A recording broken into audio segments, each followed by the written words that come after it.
Assalamualaikum warahmatullahi wabarakatuh. Selamat berjumpa kembali dengan Ibu di mata pelajaran Seni Budaya kelas 8 semester 1 tahun pelajaran 2020-2021. Tak terasa kita sudah memasuki bab terakhir di semester 1 mengenai seni teater, yaitu dengan pokok bahasan menyusun naskah pantomim.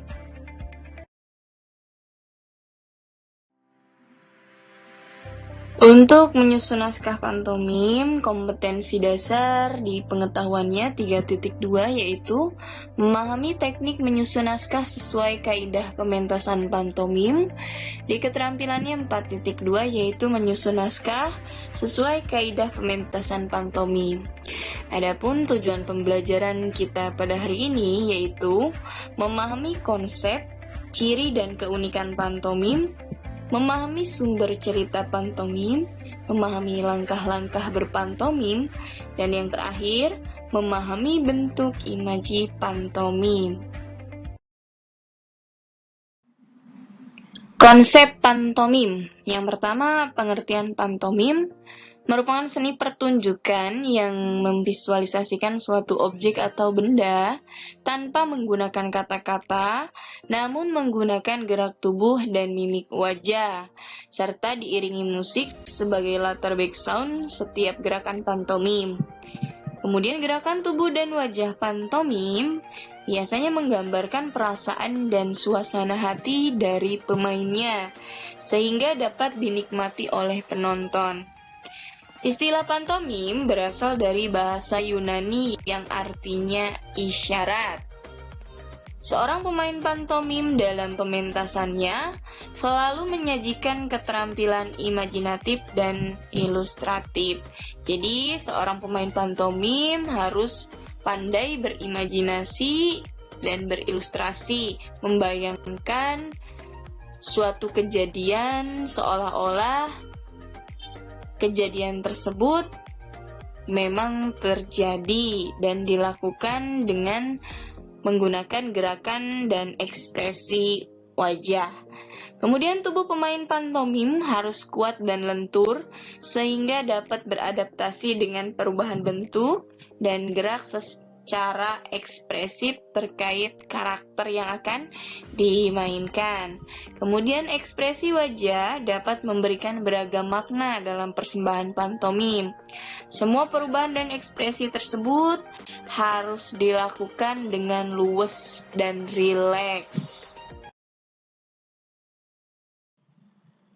Selanjutnya, untuk ciri dan keunikan pantomim itu ada 3. Yang pertama, seseorang melakukan gerakan-gerakan yang bermakna dan mempunyai arti. Yang kedua, terkenal dengan riasan pada wajah dan celak hitam mata serta bibir merah merona.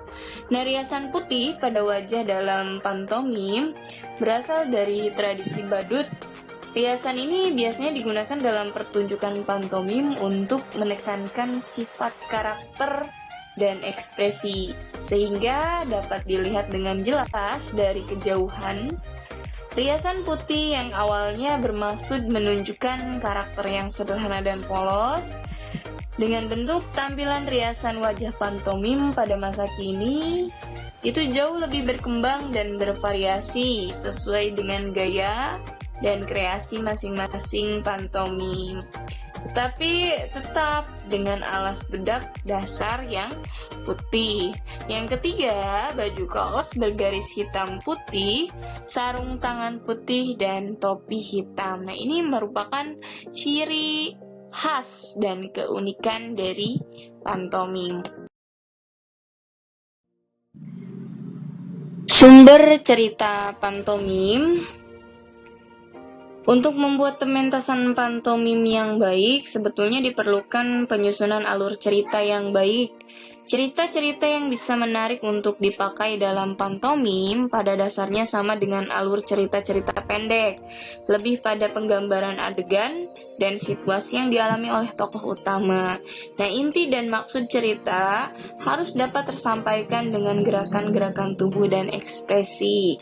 Nah, biasanya sumber cerita untuk pantomim diambil dari peristiwa-peristiwa yang biasa dijumpai dalam kehidupan sehari-hari. Biasanya ceritanya ini cerita pendek ya. Yang pertama, contohnya aktivitas manusia dari mulai bangun pagi, mandi, sarapan, kegiatan di dapur, di sekolah, di jalan raya, sampai kegiatan makan malam, tidur, dan menjelang pagi. Nah, yang kedua, contoh yang kedua itu aktivitas berpetualang ke hutan, pantai, gunung, laut, seolah-olah membawa banyak peralatan. Nah, yang ketiga, aktivitas yang berhubungan dengan situasi alam, seperti hujan, panas, badai, dan menggigil. Yang keempat, aktivitas manusia yang berurusan dengan perabotan dan peralatan mesin, misalkan mengendarai kendaraan bermotor, mesin pemotong rumput, mesin jahit, gunting, dan lain sebagainya. Yang terpenting dalam pengembangan cerita pantomim ini yaitu mengembangkan ilusi dan imajinasi. Ilusi artinya meyakini apa yang kita lakukan itu seperti sebenarnya, dan benda yang kita pegang atau mainkan seolah-olah ada, padahal kenyataannya itu tidak ada. Langkah-langkah berpantomim yang pertama itu ada kenakan riasan pantomim. Biasanya seorang seniman pantomim ini langsung dikenali dari riasan cat berwarna putihnya di seluruh bagian wajah, tetapi tidak sampai leher ya. Kemudian celak berwarna hitam tebal di bagian pinggirnya mata, dan selanjutnya bibir yang merah dengan menggunakan lipstik ya. Kemudian yang kedua, kenakan kostum pantomim. Biasanya kostum pantomim ini sangat mudah dikenali. Biasanya ini bergaris hitam putih ya, secara horizontal, corak hitam secara horizontal ya. Yang ketiga, gunakan tubuh dan mimik wajah untuk berbicara. Nah, berbicara ini atau mengucapkan kata-kata tidak perlu dilakukan selama berpantomim.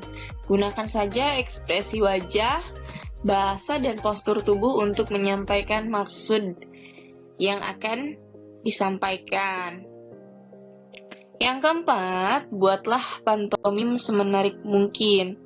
Ya, jadi tergantung bagaimana seorang pantomimer, mime atau pantomimis melakukan pementasan pantomim dengan karakter yang dia bawakan sehingga penonton tertarik menyaksikan pertunjukan yang disajikan dan penonton bisa mengetahui makna yang disampaikan oleh seorang pantomimer atau pantomimis tersebut ya. Yang kelima, jadilah diri kita sebagai objek. Contohnya, kita bisa menggunakan lengan sebagai pintu yang berayun untuk menciptakan suasana yang diinginkan. Bentuk imaji pantomim, yang pertama ada imajinasi benda. Terdiri dari yang pertama membayangkan penggunaan benda-benda sekitar seperti gelas, kursi, kayu, batu, dan lain-lain. Kemudian menggunakan benda-benda tersebut dengan menyesuaikan bentuk dan berat benda, serta penggunaannya dalam kehidupan sehari-hari. Yang ketiga, menyadari kadar tekanan, bawaan, maupun interaksi benda dengan tubuh. Yang kedua, eksplorasi emosi dan perilaku, di mana menentukan berbagai bentuk emosi seperti marah, menangis, tertawa, ngambek, terkejut, takut, ngeri, dan sedih ya. Yang kedua, memberikan arahan tentang peristiwa emosi yang akan dilakukan. Yang ketiga, melakukan dan membentuk perilaku emosi secara bergantian. Mempertemukan bentuk-bentuk emosi untuk yang berpasangan dan mencipta bentuk. Alhamdulillahirrabbilalamin, telah selesai materi seni budaya di semester 1 kali ini ya. Sampai jumpa di semester 2 berikutnya. Wassalamualaikum warahmatullahi wabarakatuh.